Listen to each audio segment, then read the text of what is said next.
On Christmas morning 2002, Jack Whittaker stood in front of cameras in Charleston, West Virginia, holding a cardboard check for $315 million. He was already a millionaire. He didn't need this. And within 4 years, he would say publicly, on record, that he wished he had never won it. That is not a metaphor. That is the testimony of a man who watched money consume everything he loved. Jack Whittaker grew up working, not the romanticized, bootstraps version of working, the real kind.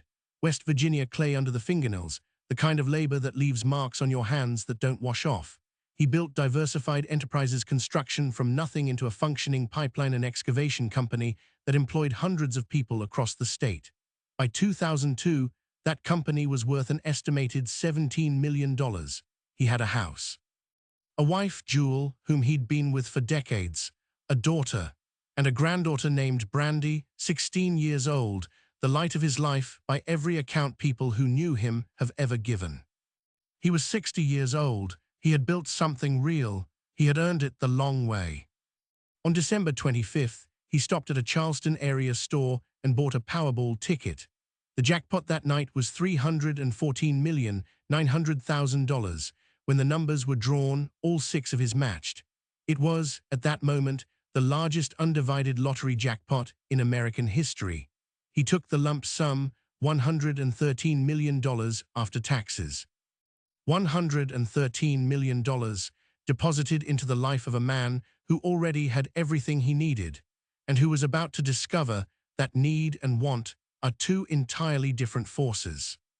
The cameras loved him. West Virginia loved him. He was the good news story in a state that rarely gets good news stories, a self-made contractor, a family man, a churchgoer who stood up at that press conference and pledged 10% of his winnings to Christian charities.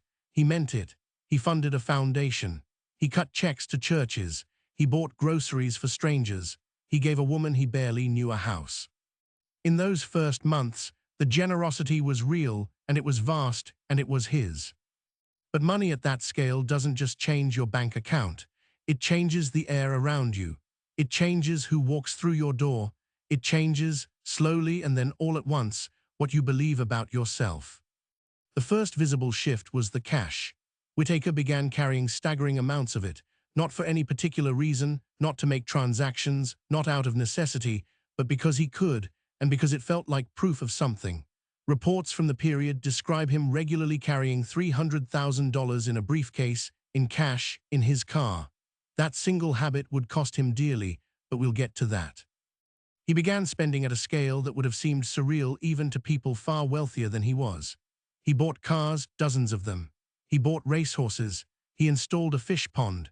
He threw parties at his local strip club, Climax, spending so lavishly and so regularly that the staff knew him by name, knew his preferences, knew the particular shape of his generosity, and some of them, not all, but some, knew exactly how to use that. In the first year after the jackpot, he reportedly spent hundreds of thousands of dollars at that establishment alone. Here is the thing about sudden, extreme wealth that economists and psychologists have written about at length. It doesn't create new personalities. It amplifies existing ones. Whatever was already there, generosity, impulsiveness, grief, joy, loneliness, gets turned up until it fills every room. Jack Whittaker had always been generous. He had always enjoyed a drink, enjoyed company, enjoyed being the man who could pick up the check. Now the check was infinite. And that infinity had no natural limit.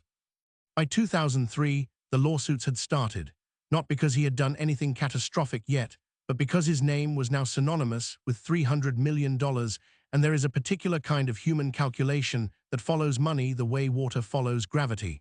Former business associates filed claims. A woman accused him of sexual battery at a nightclub. He was named in suits he contested and suits he settled. His lawyers were working constantly. The legal fees alone began to run into the millions. Then the robberies came. In August of 2003, someone broke into his car outside Climax and stole a briefcase containing $545,000 in cash. Cash he had been carrying. Cash that, by his own admission, he had no practical need for. The theft was brazen and almost explicable. He had, in effect, been advertising his habits for months. 3 months later, the same location, The same pattern, a different briefcase. This time the thieves stole another $380,000. Police investigated. Some suspects were eventually identified. The money was, largely, never recovered. Think about that for a moment. Nearly $1 million in cash, stolen from his car in the parking lot of a strip club, twice, within months of each other, and he kept going. He kept carrying the cash. He kept showing up. That is not stupidity. That is a man who has stopped believing consequences apply to him. And that belief, that particular slow-growing conviction, is the thing that money builds in people if there's no friction to stop it. Whitaker had no friction. Every fine he paid was trivial. Every lawsuit was an annoyance, not a threat. Every theft was enormous in absolute terms and almost meaningless relative to his balance sheet. The numbers were so large they had stopped being numbers. They were just proof that he was beyond ordinary reckoning. He was also drinking heavily. This is documented. He was charged with DUI in 2004. He was arrested for threatening a casino manager who had accused him of attempting to cash a bad check, a charge that was later settled. He was becoming, in the language people would use quietly around him, difficult, unpredictable, changed. His wife Jewel watched all of this and reportedly told him more than once that the money had altered him, that the man she had married was somewhere inside the man he was becoming, but harder to find every month. He acknowledged, in later interviews, that she was right. And then the worst thing happened, the thing that made every stolen briefcase and every lawsuit and every DUI irrelevant. Brandy, his granddaughter, had begun spending time around the people in Whitaker's orbit, the club regulars, the hangers-on, the crowd that forms around visible wealth and doesn't always have the best intentions. She had been given money, a lot of it, by her own grandfather, out of love, out of generosity, out of the particular blindness that sometimes comes with wanting to give people everything. She had a car, she had cash, she had access. She also had, at some point in 2004, started using drugs. Specifically, OxyContin and methamphetamine, two substances that were devastating communities across West Virginia in exactly those years. In December of 2004, Brandy Bragg, 17 years old, was found dead, wrapped in a tarpaulin, left behind a junked van on a property in Scott Depot, West Virginia. A drug dealer named Jesse Joe Tribble was later convicted of delivering a controlled substance, resulting in death and sentenced to 10 years in prison. Brandy had died of a drug overdose, her body discarded like refuse. She was 17. Jack Whitaker had given her the world. He had not been able to protect her from it. He went on the record in an interview with ABC News in 2007 and said this, "I wish I'd torn that ticket up." He said that since he won the lottery, he thought there was no good that had come from it. He said he was a loner and that he had caused pain to his family. That is not a man performing regret for cameras. That is a man who had done the math and found that the numbers didn't balance. His wife Jewel filed for divorce in 2005. They had been together for most of their adult lives. The marriage, built over decades of real work, real struggle, real partnership, did not survive the windfall. The grief over Brandy, the years of watching her husband become someone she didn't recognize, the money that was supposed to change everything and had changed the wrong things, it was too much. She left. The foundation he had established with genuine intentions continued operating, but at reduced capacity. Many of the charitable pledges he had made in those first euphoric months were never fully honored, as the money, all of it, across years of spending, theft, settlements, fees, and financial decisions that are still not entirely documented, drained away. By some estimates, virtually nothing remained of the lottery winnings by the mid-2000s. The construction company, Diversified Enterprises, also faced significant financial and operational difficulties during this period. The $17 million he had built with his own hands before the ticket was reportedly gone as well. The man who had built a business from nothing, who had employed hundreds of West Virginians, who had stood at a press conference on Christmas Day in 2002 and wept with joy and promised to do good. That man was, by any measurable standard, worse off than he had been the morning he bought the ticket.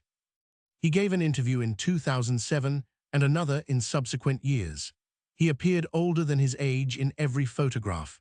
He spoke in a voice that had the particular flatness of a man who has moved through grief and come out the other side into something quieter and colder, not peace, exactly, but the exhaustion that sometimes resembles it.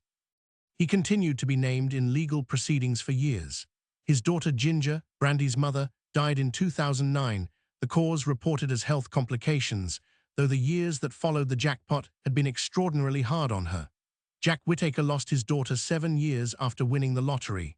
He had also, in practical terms, already lost his granddaughter, his wife, his money, and the version of himself he had built over 60 years.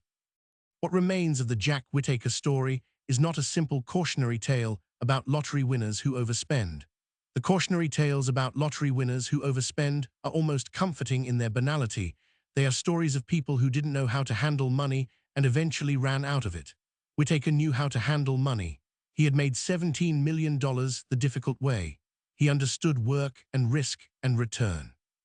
What he didn't anticipate, what almost no one anticipates, because it's nearly impossible to anticipate, is that wealth above a certain threshold changes the physics of your life. It removes friction. It removes consequence. It removes the natural check that most people never even notice because it's always been there.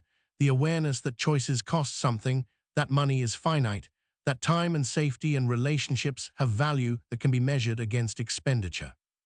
When money becomes infinite or feels infinite, which is the same thing psychologically, that awareness goes away. And without it, everything that was already fragile becomes more fragile.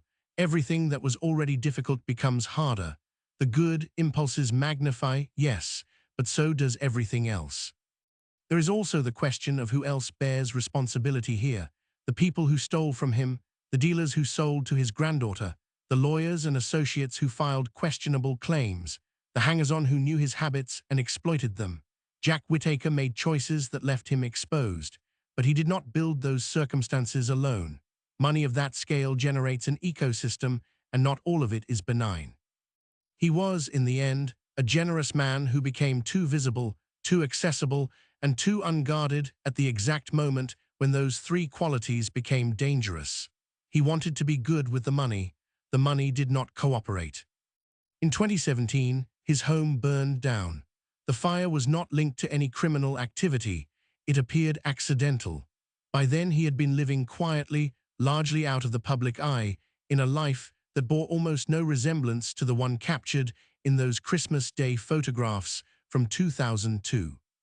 The last confirmed interviews show a man who has made a kind of peace with the ruin, not forgiveness of it, not acceptance, but the hard-won acknowledgement that the life he has now is the only one available to him.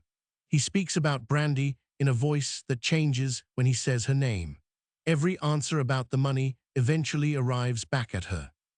$315 million, and the only thing he seems to want is the granddaughter who is gone. That is the full weight of this story, not the stolen briefcases or the DUIs or the lawsuits or the divorces or the drained accounts. Those are symptoms. The weight is a 17-year-old girl in a tarpaulin and the man who spent 5 years trying to give her everything, and the terrible, specific silence of what came after. He tore up the life the ticket bought him. He just couldn't do it in time.